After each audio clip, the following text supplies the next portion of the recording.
Assalamualaikum warahmatullahi wabarakatuh. Kembali lagi di channel Bagong Android.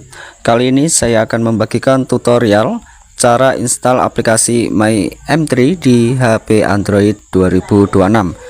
Nah, bagi teman-teman kalau belum tahu bagaimana cara install atau download aplikasi My M3, kalian bisa ikuti tutorial ini sampai selesai. Oke, yang pertama di sini kita cari aplikasi Google Play Store di HP kita. Kemudian kalau sudah ketemu aplikasi Play Store, kalian tinggal masuk seperti ini. Kemudian kalian pilih yang menu telusuri aplikasi. Nah, di menu telusuri aplikasi Play Store, di sini kalian ketikkan saja My M3 ya teman-teman. Pilih yang paling atas. Kemudian kita klik install ya teman-teman, dan pastikan lagi kalian sudah mengaktifkan jaringan internet kalian.